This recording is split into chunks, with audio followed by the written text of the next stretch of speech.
पाकिस्तानियों, अगर आपने अभी तक चैनल सब्सक्राइब नहीं किया है तो प्लीज़ इसको सब्सक्राइब कर लें और बेल आइकन को ज़रूर क्लिक करें ताकि अपडेटेड वीडियोस के अलर्ट आपको मिलते रहें। मेरे दोस्तों, अस्सलाम वालेकुम। दुआ है आप लोग खैरियत से हों।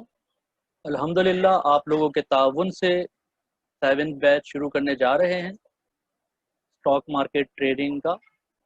7th बैच स्टार्ट हो रहा है 5 अक्टूबर से और मंडे, वेडनेसडे, फ्राइडेज की क्लासेस होंगी 9 to 11 PM।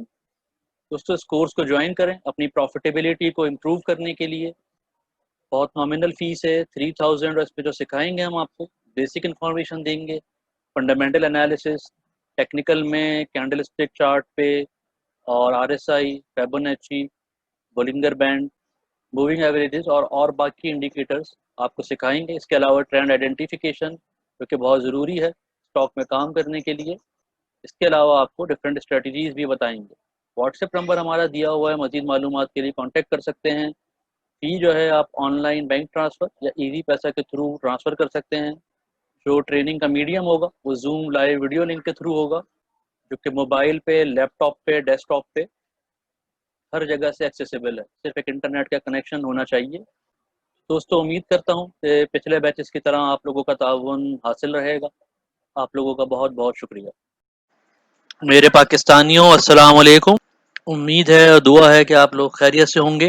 दोस्तों, एक और सीसॉ और पंप एंड डंप सेशन देखा और बहुत से स्टॉक्स उन लेवल्स पे पहुंच चुके हैं जिनका वीकली आउटलुक में जिक्र किया था।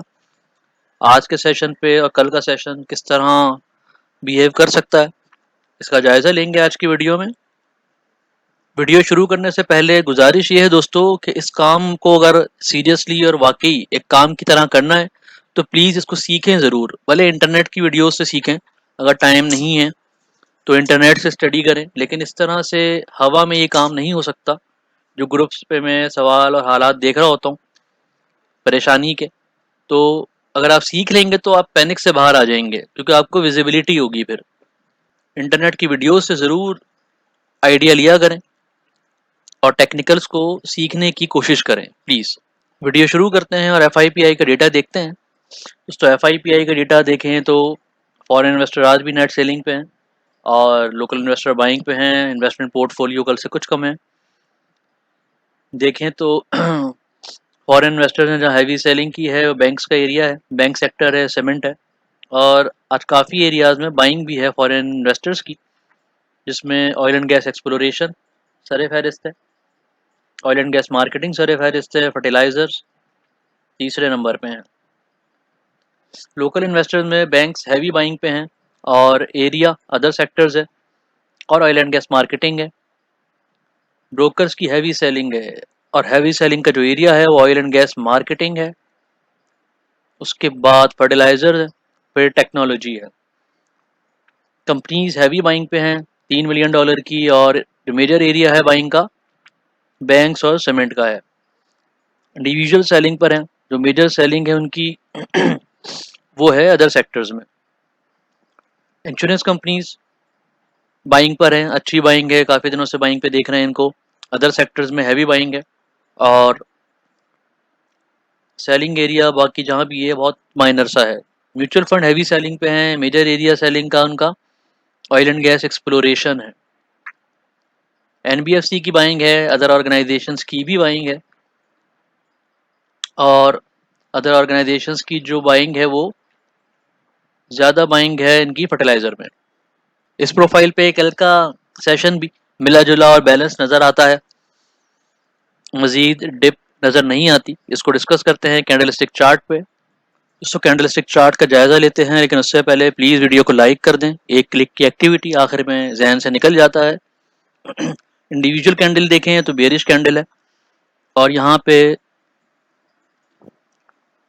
जो इंडिकेशन है, क्योंकि सपोर्ट लाइन पे बंद हुई है, स्ट्रॉन्ग सपोर्ट एरिया है। लास्ट टाइम यहाँ से बाउंस बैक हुआ था इंडेक्स परसों को, और ये भी सपोर्ट और क्रिटिकल एरिया है। यहाँ से एग्जैक्ट बाउंस बैक होना चाहिए, नहीं तो फिर बेरिश जोन में इंडेक्स मूव कर जाएगा। जो बैरियर इंडेक्स को क्रॉस करना है एग्रेसिवली यहाँ से बाउंस बैक करने के बाद, वो है 41,300 और 41,700।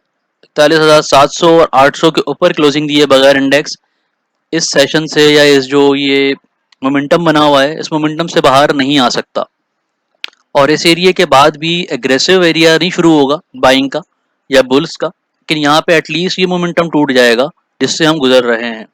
जब तक ये नहीं होता, हर अपसाइड को सेलिंग अपॉर्चुनिटी समझा जाए और फ्रेश और हैवी बाइंग से, एग्रेसिव बाइंग से गुरेज करें।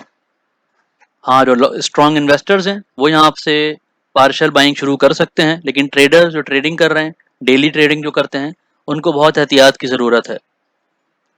ऊपर मूविंग एवरेज का जो कॉम्बिनेशन है, ये एरिया, इस एरिया में ये एग्जिट का सिग्नल दे चुका है यहाँ पे, लेकिन ऐसा हिस्टोरिकली भी दिया था जून में, और वापस मार्केट रिटर्न हुई थी एग्जिट के बाद। एग्जिट सिग्नल के बाद ये लाइन वापस क्रॉस ओवर कर गई थी। अगर ये लाइन क्रॉस ओवर नहीं होती और डाउन साइड इसका एंगल बढ़ता रहता है, तो फिर ये एग्जिट का सिग्नल होगा यहाँ इस जगह पे, तो ये दे चुका है 41,900 के लेवल पे। तो जब तक मार्केट बाउंस बैक की क्लियर इंडिकेशन नहीं देती, हैवी बाइंग नहीं करनी है, और इंट्राडे ट्रेड भी डेली बेसिस पे नहीं करनी है। सिर्फ जिस दिन मार्केट डिप मारे उस दिन बाइंग करनी है।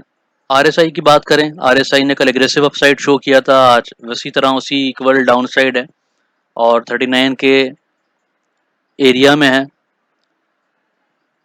सपोर्ट एरिया है, ये हिस्टोरिकल डेटा पे पहले भी हमने दिखाया था, और 41 के पास, 39 के पास सपोर्ट एरिया है आरएसआई का। यहाँ से बाउंस बैक हो सकता है इंडेक्स, लेकिन एग्रेसिव नहीं होना है। पाइवट डेटा देखें डेली का, तो इंडेक्स काफ़ी नीचे बंद हुआ है यार पिवट से, और एग्रेसिव जो दूर है। तो इनिशियली हम मार्केट को कल 40,200 300 के लेवल पे ट्रेड करता हुआ देखेंगे। यहाँ से बाउंस बैक एक्सपेक्टेड है, यहाँ से बाउंस बैक होना चाहिए, और 40,800 के ऊपर क्लोजिंग, एटलीस्ट 40,800 के ऊपर क्लोजिंग होनी चाहिए। अदरवाइज अगर इसके नीचे क्लोजिंग होती है, तो फिर 39,800 200 के लेवल एक्सपोज हो जाएंगे अगले सेशंस के लिए। इस मोमेंटम से बाहर आने के लिए इंडेक्स को रेजिस्टेंस, सेकंड रेजिस्टेंस जो है ये एरिया, इसके ऊपर क्लोजिंग देनी है।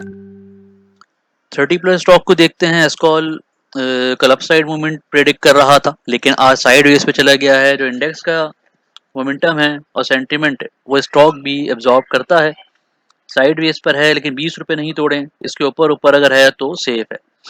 कैल साइड वेज है, MLCF साइड वेज है, लेकिन नए लो बना रहा है। इंट्राडे पे मतलब वही पॉलिसी है कि ट्रेड कर रहे हैं तो सेम डे एग्जिट लें। FFL फर्दर डाउन हो सकता है, PRL 18.5 पे है, यहाँ से बाउंस बैक होना चाहिए, अदरवाइज 15 रुपये पे मिलेगा। AVN भी सपोर्ट लाइन पे है, यहाँ से अपसाइड मूव होनी चाहिए। हपको सपोर्ट लाइन पर है, यहाँ से 82 तक की मूव बन सकती है। TRG बहुत ही क्रूशियल लेवल पर है, अगर ये 50 ब्रेक करता है, 50 के नीचे क्लोजिंग दे दी इसने एग्रेसिवली, तो 40 के पास मिलेगा। जिसने भी ट्रेड करनी है वो स्टॉप लॉस लगा के करे। साजियो, देखिए बड़ी उम्मीद ये है कि यहाँ से मूव बन सकती है अपसाइड की। साजियो में डाउन साइड दिख रहा है, लेकिन स्ट्रॉन्ग सपोर्ट एरिया पे है, और यहाँ से बाउंस बैक हो सकता है। एंग्रो भी सपोर्ट एरिया में मौजूद है। DGKC साइडवेज है, अगर 102 के नीचे क्लोजिंग होती है तो 97 तक जाएगा। NCL साइडवेज है, लेकिन क्लोजिंग नीचे होगी तो डाउन साइड जा सकता है। सर्ल की बात करें, ये भी स्ट्रॉन्ग सपोर्ट एरिया में है, यहाँ से बाउंस बैक नहीं होता तो फर्दर लेवल 240 तक एक्सपोज हो जाएंगे। पेल अगर इस करंट लेवल से डाउन बाउंस बैक नहीं होता है तो 29 रुपये तक आ सकता है।